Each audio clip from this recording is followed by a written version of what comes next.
नमस्कार। मैं Santosh Kumar, workers unity channel से। अभी हम लगातार किला रायपुर लुधियाना ज़िले से रिपोर्टिंग कर रहे हैं। यहाँ पे अडानी जो लॉजिस्टिक पार्क है, जो सूखा बंदरगाह भी बोलते हैं, वहाँ पे 3-4 महीनों से लगातार धरने पे यहाँ पे बहुत साथी बैठे हुए हैं। जमहूरी किसान सभा पंजाब एक संगठन है जो कि संयुक्त किसान मोर्चा का ही पार्ट है, उस पे ये धरना लगातार 3-4 महीनों से लगा हुआ है। हमारे साथ हैं प्रोफेसर सुरिंदर कौर, जो जनवादी स्त्री सभा पंजाब की आगू हैं। प्रोफेसर सुरिंदर कौर, आपका स्वागत है। ये बताइए, इस आंदोलन में हमने बहुत ही बड़े संख्या में महिलाओं की भागीदारी देखी है। ये कैसे हुआ? ये कैसे महिलाएं भी सड़कों से, कस्बों से, अपने घरों से निकल के बॉर्डर पे चली गई? ये एक बहुत ही नई घटना है। आप इसको कैसे देखती हैं? मैं इसका मैंने पूरा एवोल्यूशन देखा है कि जो औरतें हैं वो चूल्हे चौके से निकल करके वो आंदोलन तक कैसे पहुंची।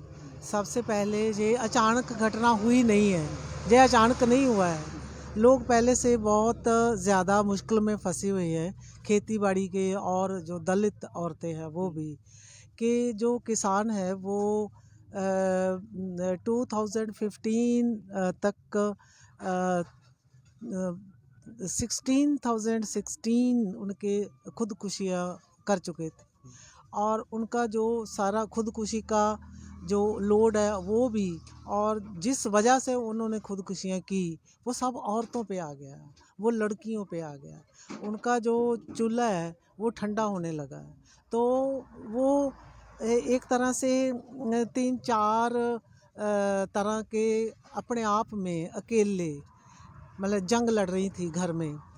तो जब ये कानून आए और पता लगा खेती के खिलाफ ये कानून आए, तो उनका लड़ने के सिवा और कोई रास्ता बचा नहीं। तो सबसे पहले कि जो छोटे छोटे पहले जो पंजाब में एकता हुई जथेबंदियों की, 32 जथेबंदी की एकता, पहले 10 की हुई थी। पहले 10 जथेबंदी की एकता हुई थी, और बाद में 32 जथेबंदियों की एकता हुई। और उसमें उन्होंने जो कॉल्स दी थी कि वो धरना लगाएंगे।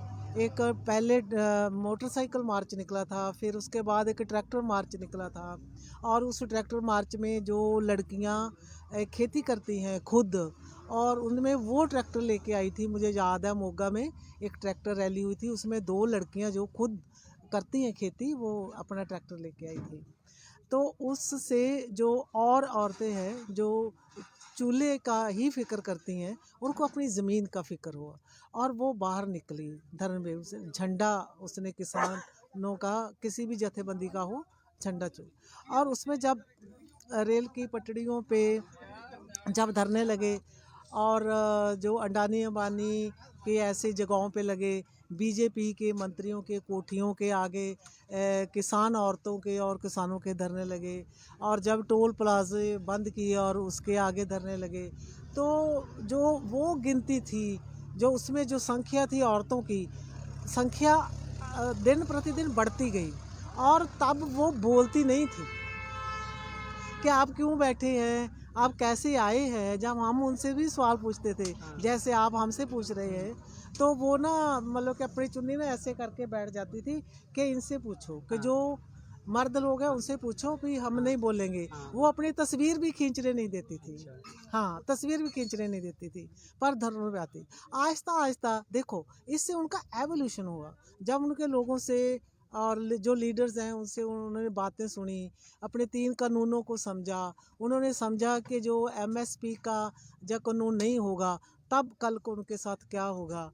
तब उनको समझ लगी कि उनके चूल्हे बिल्कुल ठंडे हो जाएंगे, और उनके सर्वाइवल का, this is a question of survival, और उनके सर्वाइवल बिल्कुल ही नहीं है।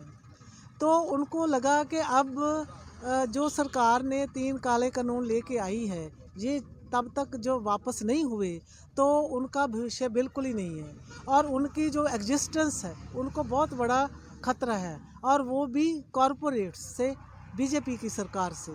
तो वो आहिस्ता आहिस्ता वोकल हो गई, आहिस्ता आहिस्ता वो बोलने लगी। अब आप देखें कि दिल्ली बॉर्डर पे भी आपने देखा होगा कि जो 2 महीने यहाँ चलता रहा है पंजाब में, तो वही औरतें वहाँ गई हैं। तो अब उनसे आप कोई भी कानून पूछ लो, कोई भी अपनी डिमांड्स पूछ लो, वो क्यों आई हैं, कैसे जाएंगी कि नहीं जाएंगी। सुप्रीम कोर्ट के जज ने भी कह दिया था कि जो औरतें हैं वो वापस चली जाएं, और जो बूढ़े लोग हैं वो वापस चले जाएं। और जो उनके अंदर दिल में गुस्सा आया कि हु इज़ सुप्रीम कोर्ट, कि जो सुप्रीम कोर्ट है वो सुप्रीम कोर्ट का काम करे। वो जो एक समाज में, जो एक दकियानूसी समाज में औरतों को ऐसे देखा जाता है कि ये आंदोलनकारी नहीं है, ये आंदोलन नहीं लड़ सकती, ये जंग नहीं लड़ सकी अपनी ज़मीन की, अपने बच्चों के भविष्य की जंग नहीं लड़ सकी। तो उनको गुस्सा लगा, उनको ये भी लगा कि उनका पूरा राइट है लड़ने का, उनका अपना फैसला है कि वो यहाँ मोर्चे पे बैठेंगी कि नहीं बैठेंगी। ये फैसला करने वाले जज नहीं होते कुछ भी। तो ये भी बात मैंने यहाँ भी देखी है कि सब औरतों को गुस्सा लगा इसका। तो औरतें जो हैं उनका जो अब एवोल्यूशन से रेवोल्यूशन तक उनका सफ़र हुआ है औरतों का। तो अब यहाँ से भी आप किसी को भी पूछ लेंगे तो उनको जो बीजेपी सरकार लगातार कह रही है ना कि जो किसान हैं उनको इसकी समझ नहीं लगी, ये जानते नहीं है तीन जो कानून क्या है भी, इनकी आमदन दोगुनी होने वाली है, इनको बहुत फ़ायदा होने वाला है। जो खुला बाज़ार है उससे अपने जो जिन्स है वो कहीं भी बेच सकते हैं और बहुत ये माला माल हो सकते हैं। तो ये जो झूठ है, औरतों ने भी इस झूठ को बिल्कुल सही पहचाना है कि वो झूठ बोलती है सरकार, और वो आज तक भी नहीं मानी। आज की अखबारों में भी हम देख लें तो वो यही कहते हैं कि इनको समझ ले की, या फिर वो ये कहते हैं कि ये जो विरोधी पार्टियां हैं वो इनको भड़का रही हैं और इनको तो समझ नहीं। सबसे हमारा जो गुस्सा है औरतों का, सबसे जो ज़्यादा गुस्सा है औरतों का, किसान औरतों का, दलित औरतों का, मजदूर औरतों का, जो खेती का जो धंधा है उसमें जो 80% औरतें हैं काम करती हैं। हाँ, मैं उसी पे एक ये बात पूछ रहा हूँ, एक सवाल कि पहले की तुलना, पहले हम जब पंजाब आते थे और रिपोर्टिंग करते थे तो महिलाएं अपने को किसानों की बीबी या बहन या माँ की तरह देखती थी। इस किसान आंदोलन में जब मैं रिपोर्टिंग कर रहा हूँ तो वो खुद भी अपने को किसान की तरह अपने को रिप्रेजेंट करती हैं। ये एक जो आइडेंटिटी है कि हम केवल घरेलू महिलाएं नहीं हैं, किसी की माँ, बहन या बेटी नहीं हैं, वो हम खुद भी किसानी करते हैं और खुद भी खेती करते हैं। इस बात को हम कैसे समझें? इस बात को ना, इस आंदोलन ने एक बहुत नई बातें हुई हैं, इसी को हम तब्दीली कहते हैं कि औरत खुद को ही नहीं मान रही थी कि वो भी किसान है। बेशक वो 80% खेती का काम करती है, ज़मीन उसके नाम पे जो है वो 13% औरतों के पास है, 13% औरतों के पास है। जो बाकी सारी ज़मीन है वो मर्दों के नाम पे है। तब भी जो खेती का काम है वो 80% औरतें करती हैं, तब भी वो किसान नहीं कहलाती। और आप जो पहले की विचारधारा है उससे आप देख ले कि बहुत सारे लोग अब भी औरतों को किसान मानने के लिए तैयार नहीं है। किसानी में औरत के लिए कोई शब्द नहीं है, शब्द नहीं है औरत के लिए। हमें कहना पड़ता है कि हम किसान औरत है, ये किसान मर्द है। जब हम कहेंगे ना किसानों का आंदोलन चल रहा है तो वो ऐसे समझा जाता है कि ये मर्दों का चल रहा है आंदोलन, औरतों का नहीं है। औरत इसमें से माइनस है। औरत ने खुद अपने आप को सिद्ध किया है कि वो किसान है इस आंदोलन में। और ये बहुत बड़ी देन है कि उनकी आइडेंटिटी जो है वो एक किसान औरत के रूप में जाने लगी है। ऐसे नहीं है कि हो गया है, सब जाने लगी है। तो वो इस आंदोलन में इस कदर भागीदारी है कि अब सब लोग मानने लगे हैं कि औरतों की जो भागीदारी है, जो इसकी नेतृत्व में और ज़मीनी पद्धर पे जो काम हो रहा है, एक तैयार करने के लिए कि अंबानी अडानी कारपोरेट्स के ख़िलाफ़ जो ये आंदोलन चला है, इस आंदोलन की रीढ़ की हड्डी है औरतें। और ये सही बात है। हम जब इसका एक जिसको कहते हैं behaviour, social behaviour, economic behaviour and political behaviour, इनमें से तीनों बिहेवियर में से जो औरतें हैं वो इससे निकल कर चूल्हे चौके से, घर की चारदीवारी से निकल के दिल्ली की बॉर्डर पे जब उसने इतना सफ़र तय किया है, तो उसने अपने आइडेंटिटी का भी इतना सफ़र तय किया है।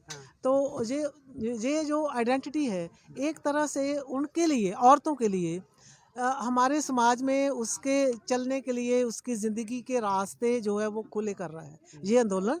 इससे रास्ते खुल रहे हैं, औरतों के भी रास्ते खुल रहे हैं। नहीं तो हम बहुत बार कहते हैं कि जैसे बॉर्डर पे माहौल है कि औरतों के खिलाफ ऐसे हिंसा का, छेड़छाड़ का, वो कितना कम हुआ है और वो हेल्दी एक एटमॉस्फेयर है। तो हम सब लोग जो यहाँ भी हैं, ये मोर्चे पे बैठे हैं, तो हमारी खुली बातें आपस में होती रहती हैं कि वही समाज हमने यहाँ पैदा करना है। हमारे गांव की गली गली में, घर घर में, कूचे कूचे में, शहर की गली गलियों में हमने ऐसा माहौल बनाना है। ये हमारी सबकी एक राय है। ये अब हम यहाँ जो मोर्चे पे बैठे हैं, ये मर्द और औरतें नहीं हैं, ये आंदोलनकारी हैं। हमारी पहचान आंदोलनकारी है, चाहे वो मर्द है चाहे वो औरत है। इतना सफ़र तय हुआ है हमें एक होने में। इतना सफ़र तय हुआ है और अच्छी बात है। लेकिन एक और चीज़ मैं देख रहा हूँ कि जो महिलाएं हैं, अभी अच्छी बात है कि चार दीवारी से बाहर निकली हैं, बॉर्डर पे गई हैं, लेकिन लीडरशिप में, नेतृत्व में अभी भी महिलाओं, जो डिसीजन मेकिंग प्रक्रिया है किसान आंदोलन के, उसमें भागीदारी उसमें कम है। तो ये प्रक्रिया जहाँ तक चली है बहुत अच्छी बात है, लेकिन इससे आगे जाके जो लीडरशिप है, जो किसान यूनियन के नेता हैं, न केवल महिला विंग की, पूरी किसान यूनियन की नेता जो कई महिला बन जाए, इस प्रक्रिया आपको और आगे बढ़े, उसके लिए क्या किया जाना चाहिए? इसके लिए ना हमारे पास ऐतिहासिक एग्जाम्पल्स हैं। जैसे ये हरिंदर बिंदु है, ये पहले से ही किसान यूनियन की मेंबर थी और उसका नेतृत्व कर रही थी और उनको यूनाइट कर रही थी, और वो उभर के सामने आई है। और जसवीर नत्थ है, वो भी पहले ही से ही थी। तो जो और किसानों की जथेबंदियां हैं, उनमें से जो औरतें हैं वो पहले थी। जैसे मैं जोगिंदर से कहूँगा, राहा की बात करूँ तो उनके पास बहुत सी औरतें जो उन्होंने मोबिलाइज़ किया है और लाखों की संख्या में उसको मोबिलाइज़ किया, ये बहुत अच्छी बात है। पर उनमें से नेतृत्व की बात की जाए तो बहुत ही, उस रेशो में से देखा जाए तो बहुत कम है।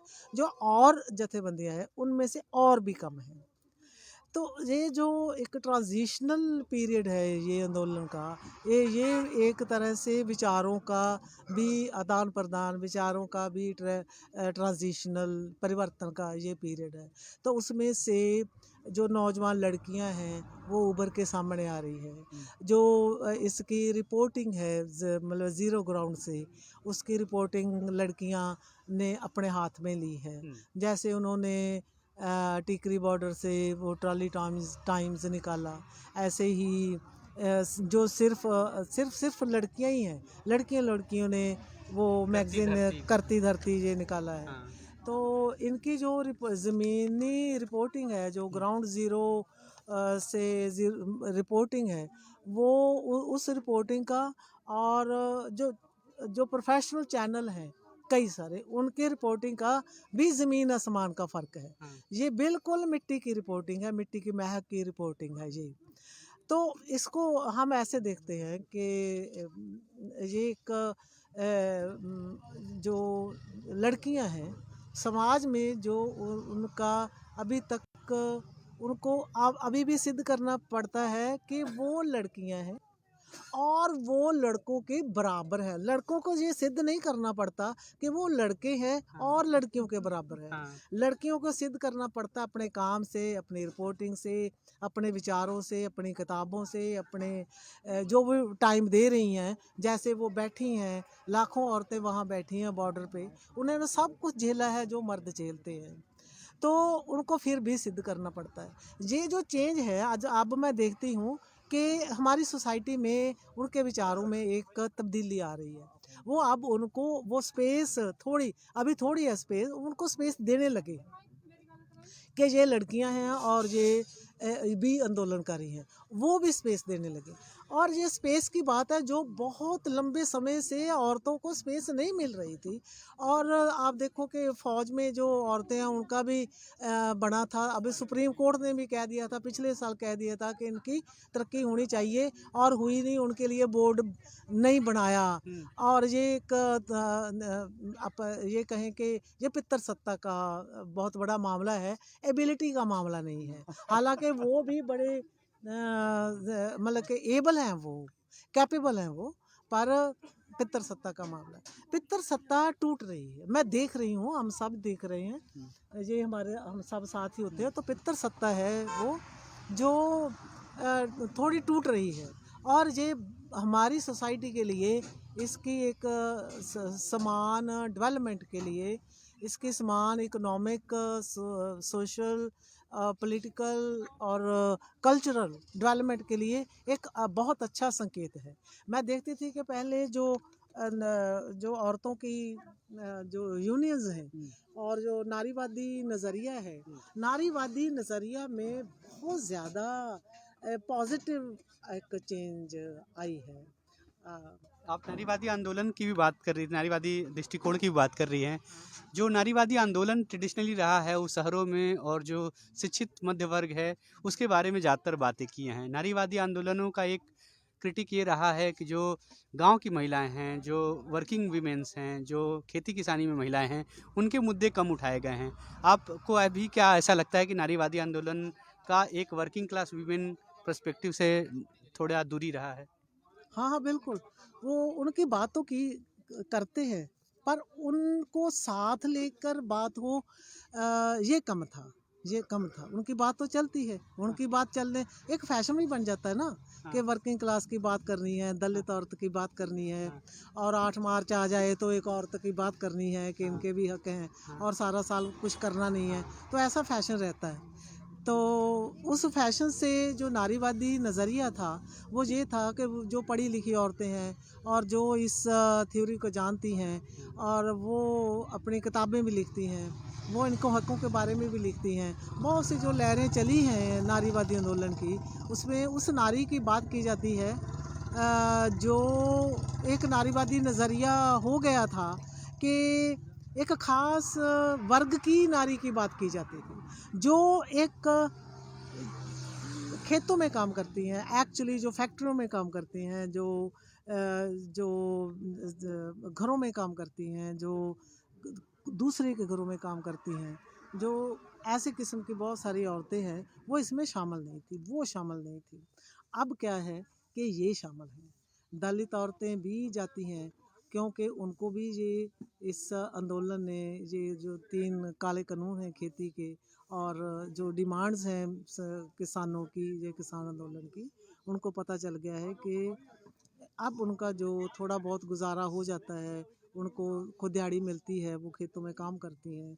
तो एक गांव में सब की एक वो क्या है कि काम करने की, और एक दूसरे के दुख सुख में साथ रहने की एक परंपरा है, एक सभ्याचार है, तो वो उनसे छिन जाएगा। तो जो उनको एक थोड़ी आधी रोटी कभी मिलती है, वो भी मिलने वाली नहीं है उनको। उनको हम एक कंज्यूमर के तौर पे भी देखते हैं, और काम करने वालों को भी देखते हैं। तो उनका भविष्य उनको इस किसानी आंदोलन में लगता है कि इसको हर हाल में लड़ना चाहिए। तो वो औरत खुद उठी हैं, इसका मतलब कि जो वो खुद उठी हैं अपने हक के लिए, वो खुद उठी हैं अपनी आवाज़ उठाने के लिए, वो खुद बॉर्डर पे जाती है अपनी मर्ज़ी से, किसी के बंधे हुए नहीं जाते कि ये जा रहे हैं तो हम भी चले जाएंगे। वो अपने जज्बे से जाते हैं। जो जज्बा है इसमें वो अहम है, जज्बा अहम है, और औरतों का जज्बा किसी भी दूसरे आंदोलनकारी से जज्बा कम नहीं है, मैं कहूँगी कि ज़्यादा है। तो जैसे आप बोल रही थी महिला पुरुषों की जो गैर बराबरी थी, उसमें उस आंदोलन ने एक भरपाई की है। वैसे ही दलित महिला खेतिहर मजदूर जो है उसकी और भी डिस्क्रिमिनेशन का सामना करना पड़ता है। महिला होने के अलावा उसके पास एक कास्ट का बर्डन है, और उसका एक क्लास का भी बर्डन है, उसके पास ज़मीन नहीं है, वो खेती में काम करती है, खेतिहर मजदूरी करती है। तो पंजाब में एक बड़ा आबादी, एक 1/3 आबादी दलित खेतिहर मजदूरों की है, दलित मजदूरों की है। ये आंदोलन में आपको कोई ऐसा प्रयास दिख रहा है कि इस आंदोलन के साथ दलित खेतिहर मजदूरों की भी, महिलाओं की भी बातें इस पूरे आंदोलन के साथ जुड़ के एक नया समाज बनाने की तरफ दिखे? इसमें बहुत एक अहम सवाल है ये, और ये सवाल बहुत मतलब कि ज़्यादा अब ज़ोर से उठने लगा है, और ये वाजिब सवाल है। इस सवाल के सन्मुख जो संयुक्त मोर्चा के साथ जथेबंदियाँ हैं उनके सामने भी है, और पूरे समाज को इस जो आपने ये सवाल किया है इसने उनकी आत्मा को हिला के रख दिया है। और ये सवाल बहुत आसान नहीं है, पूछना आसान है, इसका जवाब आसान नहीं। तो एक दलित औरत की मैं बात करती हूँ कि जब दिल्ली जाने की बात चली तो वो कहती कि हम दिल्ली नहीं जा सकते, मन बहुत करता है भी, क्यों नहीं जा सकते, क्यों नहीं जा सकते। तो उनके साथ एक तो वो बिहेवियर नहीं है जो एक गांव में जिनके पास ज़मीन है, ज़मीन और ना ज़मीन का एक बड़ा फासला है, और इसके कल्चर में भी फासला है। तो किस निगाह से किसको देखा जाता है, ये हमारी आज़ादी के बाद हमारी सरकारों का एक नीति आयोगों का एक फेलियर है, बहुत बड़ा फेलियर है कि वो दलित औरतों को उनके हक दे नहीं सकी, दलितों को दे नहीं सकी। अब भी उनके साथ बहुत सारे जो पहले होते थे मतलब डिस्क्रिमिनेशंस वो बेशक नहीं है, पर उनके पास इतना हौसला भी नहीं है कि वो उनके बराबर जा सके। ये एक बहुत बड़ा सवाल है, और ये सबके सन्मुख सवाल है। इस सवाल को भी इस आंदोलन ने इस ज़मीनी हकीकत पे इसके सामने होना है। अभी डर लग रहा है, अभी डरते हैं कि कैसे इसको निपटा जाए। जो गांव की शामलाट होती है तो उनमें से जो दलित हैं उनका हिस्सा है, जब उस हिस्से की बात चली थी तो एक औरत शहीद भी हो गई थी। उन्होंने ये लड़ाई लड़ी थी दलितों ने खुद कि उनको उनके पंचायत से जो उनके गांव की ज़मीन है उसे हिस्सा मिलना चाहिए। तो मज़दूर मुक्ति मोर्चा की वो औरतें थी, और उसमें एक औरत शहीद भी हुई, उनको पुलिस केस भी हुए, वो भी कौन से हुए। जिले की बात है? ये संगरूर डिस्ट्रिक्ट की बात, हाँ, उसका बाल्द कला है वहाँ गांव, उसमें हुई थी, हाँ। उसमें हुई थी। तो ये तो बहुत बड़ा सवाल, आपने बहुत कठिन सवाल पूछ लिया है। हाँ। इसके सामने सब ने होना है, जो बहुत बड़े सवाल थे उसके सामने सब ने होना है। इस सवालों को पीछे छोड़ के अब आगे जाना बड़ा मुश्किल है। और 14 अप्रैल को डॉक्टर अंबेडकर के जन्मदिन पे वहाँ जो दलित मज़दूर है उनको वहाँ इकट्ठे होना है दिल्ली बॉर्डरों पे, तो वो जा रहे हैं। तो इस आंदोलन में वो शामिल है, उनके बिना ये आंदोलन की शक्ति बहुत ज़्यादा बढ़ाई नहीं जा सकती, क्योंकि वो भी सबसे ज़्यादा पिसने वाले हैं। ये तो सही बात है कि वो पिसने वाले हैं। तो उनकी जो एग्जिस्टेंस है जितनी अब है, ये भी तब रहेगी जब हम ये आंदोलन जीतेंगे, जब वो भी साथ चलेंगे, औरतें भी साथ चलेंगी, जो थोड़े पछड़े वर्ग है वो भी साथ चलेंगे। तो तब ये काले कानून वापस होंगे, और पूरी जो फसलें हैं उस पर MSP का कानून बनेगा, ऐसा सबका विश्वास है। क्यों कि ये आंदोलन बहुत मतलब इंटरनेशनल इसका विस्तार हो चुका है, और इंडिया में इसका नेशनल लेवल पे बड़ा पसार हुआ है। तो इसका हर एक वर्ग के पड़ा कितनी सख्त हैं ये हमारे जो तख्त हैं बड़े सख्त हैं, तो उस सख्ती को ये तोड़ रहे हैं। तो वो सख्ती टूटेगी ऐसी कोई बात नहीं है, पर ये सवाल सबके सामने है। मैं उस पॉलिटिकल पावर में नहीं हूँ कि मैं इसका सही जवाब दे सकूँ, पर सब मिलकर लड़ रहे हैं। सोचना चाहिए। हाँ, सोचना चाहिए, ये सोचना पड़ेगा। औरतों के सवाल पे भी सोचना पड़ेगा, दलित औरतों के सवाल पर भी और भी सोचना पड़ेगा, और दलित लोगों के बारे में भी सोचना पड़ेगा, पछड़े वर्ग को भी बारे में सोचना पड़ेगा, सबके बारे में सोचना पड़ेगा। सवाल बहुत बड़े हैं। एक अंतिम सवाल ये है कि इस आंदोलन में अलग अलग तरह की जत्थेबंदियाँ हैं, अलग अलग तरह के किसान यूनियंस भी हैं, लेकिन बहुत बड़ा वो एक तबका भी है जो भगत सिंह के रास्तों की बात करता है, उस पंजाब के उस लेफ्ट परंपरा से आता है, वो अजीत सिंह के आंदोलन से अपनी ऊर्जा ग्रहण करता है, वो मुजाहरा आंदोलन से अपनी ऊर्जा ग्रहण करता है। तो एक अंतिम सवाल ये है कि आप लगातार पढ़ाती भी रही यूनिवर्सिटी में, किसान आंदोलन को देखती रही हैं, महिला आंदोलनों में सक्रिय रही हैं।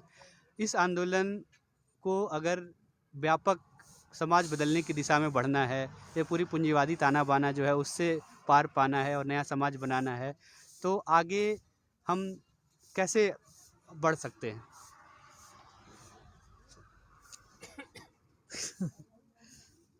देखो, ये जो किसान आंदोलन है, अब ये 3 काले कानूनों को वापस करने तक सीमित नहीं रहा, और ना ही ये यहाँ तक सीमित रहा है कि इसके ऐसा पूरी फसलों के MSP का कानून बन जाए, इस तक सीमित नहीं रहा, और ये बहुत बड़े बदलाव तक आ गया है। और इसका ये जो आंदोलन है, इसकी जो लड़ाई है, जो वो फाशीवाद से है, वो साम्राज्यवाद से है, ये BJP से नहीं है। दूसरी बात है कि BJP ही वो फाशीवादी है, ये दूसरी बात है, पर इसका जो सामना है वो पहाड़ से लगा है, कारपोरेट से लगा है, और साम्राज्य से लगा है, फाशीवाद से लगा है। तो ये जंग इतनी आसान नहीं है, और सब लोग जानते हैं, जो जहाँ सब बैठते हैं, इनको पता है कि जंग बहुत लंबी है और बहुत सख्त है और बहुत गहरी है, और इसके जो असर है वो भी बहुत गहरे हैं। अब भी केंद्र सरकार नहीं मानेगी तो ये एक बहुत बड़ी तब्दीली में ये बदल जाएगी, ऐसे लोग बैठे नहीं रहेंगे। बेशक गोदी मीडिया जो मर्जी हो, आपने बात कही कि जो लोग हैं वो भगत सिंह से, जो मुजाहरा लहर है उससे अपनी प्रेरणा लेते हैं, ऊर्जा लेते हैं। इसके अलावा पंजाब का जो इतिहास रहा है, जमहूरी किसान सभा का जो लोगो है वो अजीत सिंह। हाँ हाँ बिल्कुल, तो वो इनसे नहीं, बहुत सारा जो हमारा इतिहास है, वो इतिहास और इतिहास में जो जैसी लहरें उठी हैं और उसमें कुर्बानियाँ देनी पड़ी हैं, वो एक खून की नदियों में से होके आता है वो रास्ता। ये खून की नदी का जो रास्ता है, ये हमारी विरासत है, और उस विरासत से ऊर्जा मिलती है, और मरने का जो डर है वो ख़त्म हो जाता है। जैसे जो बाणी है, वो उसने एक सिखाया है कि अपने लिए नहीं, औरों के लिए जब कोई काम करता है तो वो सच का रास्ता है। श्री गुरु गोबिंद सिंह जी, श्री गुरु तेग बहादुर जी, श्री गुरु अर्जन देव जी, श्री गुरु हरगोबिंद जी, ये सब ने कुर्बानियाँ दी हैं, और सिख इतिहास की जो कुर्बानियाँ हैं वो भी हमारी ऊर्जा है।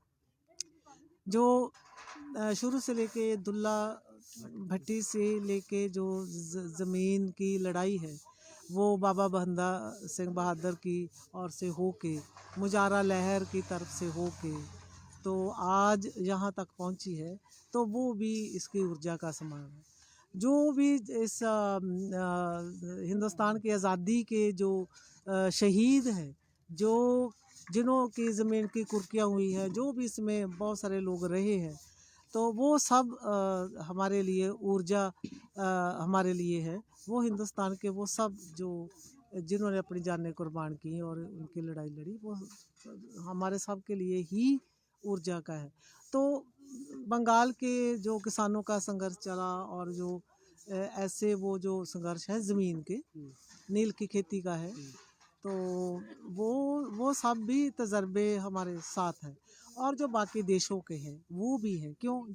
जो साम्राज्य है वो हिंदुस्तान में नहीं है, जहाँ जहाँ भी किसको बाज़ार मिलता है, साम्राज्य वहाँ फैलता जाता है, और उससे ये है कि लड़ाई उससे है, बहुत बड़ी लड़ाई, और ये तब्दीली की लड़ाई है। हाँ, हम लगातार देख भी रहे हैं। बहुत बहुत धन्यवाद प्रोफेसर सुरेंद्र कौर आपसे बात करने के लिए। हम लगातार वर्कर्स यूनिटी की तरफ से किसान आंदोलन की रिपोर्टिंग कर रहे हैं। इसी सिलसिले में हम पंजाब के दूसरे हिस्से से लगातार आप तक रिपोर्टिंग पहुंचाते रहेंगे। धन्यवाद।